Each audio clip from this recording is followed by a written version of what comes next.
इक़रा बिस्मि रब्बिकल्लज़ी ख़लक़। बिस्मिल्लाहिर्रहमानिर्रहीम। Dear students, आज हम 9th क्लास की न्यू फिज़िक्स का 5.3 टॉपिक एनर्जी कंजर्वेशन पढ़ेंगे। अच्छा, असल में ये एक कानून है और इसका पूरा नाम है एनर्जी कंजर्वेशन का कानून। पूरा नाम क्या है इसका? एनर्जी कंजर्वेशन का कानून।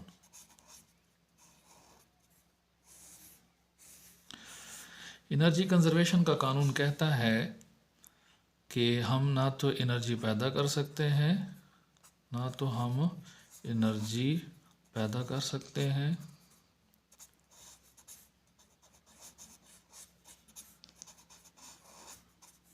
और ना ही एनर्जी फना कर सकते हैं,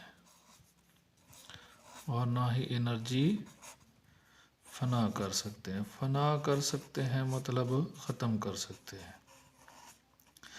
यानी अल्लाह ताला ने जो एनर्जी बना दी है बस वो उतनी ही रहनी है, ना इंसान उसमें कोई इजाफ़ा कर सकते हैं और ना ही इंसान उसमें कोई कमी कर सकते हैं।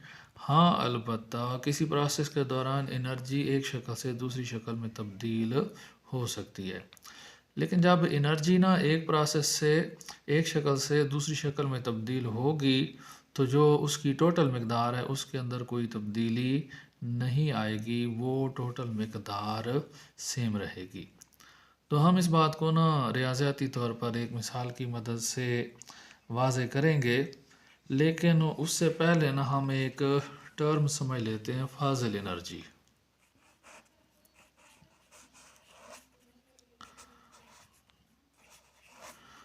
फाजिल का वैसे तो मतलब होता है इजाफी, लेकिन यहाँ पर ना फाजिल एनर्जी का मतलब बनेगा किसी प्रोसेस के दौरान वो एनर्जी जो ज़ाय हो गई है। तो इंग्लिश में ना इसके लिए लफ्ज़ वेस्ट एनर्जी यूज़ होता है। इंग्लिश में इसके लिए कौन सा लफ्ज़ इस्तेमाल होता है? Waste energy. अब ये फाजिल एनर्जी क्या है? किसी भी प्रोसेस के दौरान ना जब एनर्जी एक शक्ल से दूसरी शक्ल में कन्वर्ट होती है तो कुछ एनर्जी गायब हो जाती है।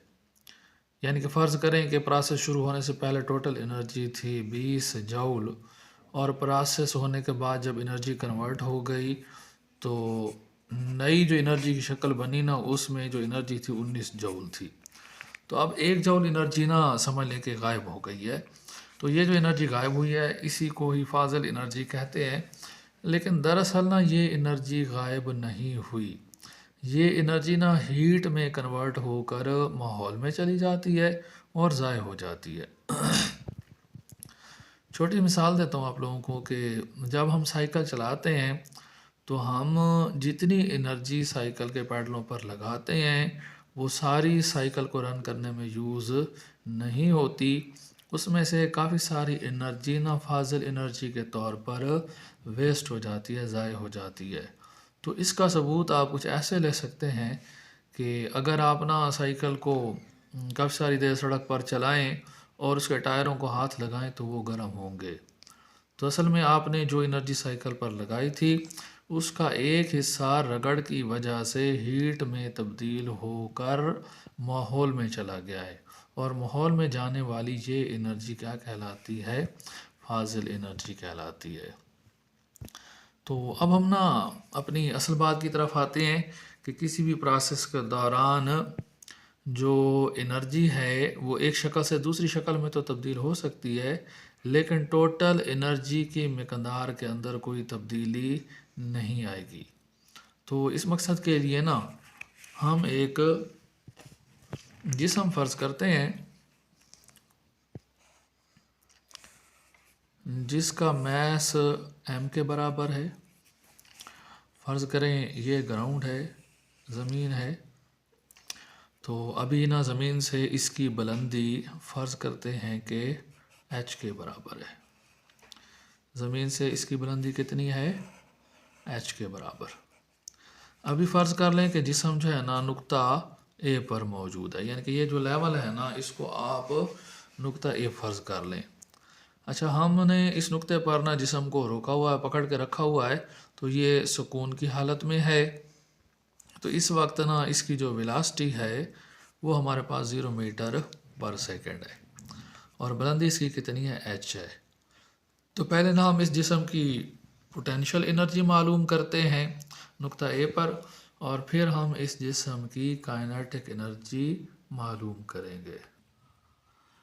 अच्छा, मकाम ए हम जो है ना इसको हेडिंग बना सकते हैं। तो पहले हम ना मकाम ए पर जिस्म की पोटेंशियल एनर्जी मालूम करते हैं। तो स्टूडेंट्स, आपको पता होगा कि जिस्म की जो पोटेंशियल एनर्जी होती है, एक तो उसको ई पी से ज़ाहिर किया जाता है और उसका फार्मूला है mgh। तो हमारी जो ये शक्ल है इसमें भी जिस्म का मास जो है m के बराबर है और ग्रेविटेशनल एक्सेलरेशन यहाँ पर g ही है और जिस्म की जो हाइट है वो h के बराबर है। तो लिहाजा हमें पोटेंशियल एनर्जी के इस फार्मूले के अंदर कोई चेंज करने की ज़रूरत नहीं है, ये हमारा फार्मूला ओके है। अब हम आ जाते हैं काइनेटिक एनर्जी की तरफ। तो नुक्ता ए पर जिस्म की जो काइनेटिक एनर्जी है उसको हम ई के से ज़ाहिर कर रहे हैं और ये किसके बराबर होती है, हाफ एम वी स्क्वायर के बराबर होती है, 1/2 mv का मुरब्बा। तो अभी हमने जो है ना नुक्ता ए पर क्योंकि जिस्म को रोक रखा है तो इस वजह से नुक्ता ए पर इसकी वेलोसिटी है 0। तो अगर हम ये ऊपर वाली मसावात के अंदर v की वैल्यू 0 पुट करेंगे तो हमारे पास जो काइनेटिक एनर्जी है ना वो सारी की सारी क्या हो जाएगी, 0 हो जाएगी, क्योंकि 0 का मुरब्बा 0 होगा और जब आप इसको 0 को बाकी सब रकमों से ज़रब देंगे तो रिज़ल्ट आपके पास क्या हो जाएगा, 0 हो जाएगा। तो लिहाजा नुक्ता ए पर जिस्म की जो काइनेटिक एनर्जी है वो क्या हो गई, 0 हो गई। नुक्ता ए पर जिस्म की जो पोटेंशियल एनर्जी थी वो किसके बराबर थी, mgh के बराबर और जो हमने काइनेटिक एनर्जी कैलकुलेट किया वो किसके बराबर है, 0 के बराबर है। अब हम ना इस नुक्ते पर जिस्म की टोटल एनर्जी मालूम कर लेते हैं और हम इसको ना ई टी का नाम दे देते हैं। तो ई टी जो है ना बराबर होगा ई पी प्लस ई के। तो इसमें आप इन दोनों की कीमत डाल दें, ये आपके पास है mgh और ये आपके पास कितना है, 0। तो mgh प्लस 0 क्या हो जाएगा, mgh ही रहेगा। तो टोटल एनर्जी इस बॉडी की मकाम ए पर किसके बराबर हो गई, mgh के बराबर हो गई।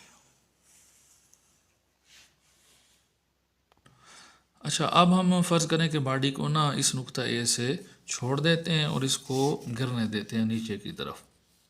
फ़र्ज़ करें ना जिस्म ऊपर से नीचे गिरते गिरते ना इस लेवल पर आ जाता है और इस लेवल, इस मकाम को हम बी का नाम दे देते हैं। फ़र्ज़ करते हैं जब बॉडी ऊपर से नीचे गिर रहा है तो नुक्ता ए से लेकर नुक्ता बी तक इसने जो फासला कवर किया है फ़र्ज़ करें वो x के बराबर है। नुक्ता ए पर इसकी टोटल बुलंदी h थी, ए से बी तक गिरते हुए इसकी बुलंदी में जो कमी आई वो x कमी आई। तो नुक्ता बी पर इसकी बुलंदी कितनी होनी चाहिए, टोटल h थी, उसमें से x हो गई कवर, तो पीछे बचेगी h माइनस x।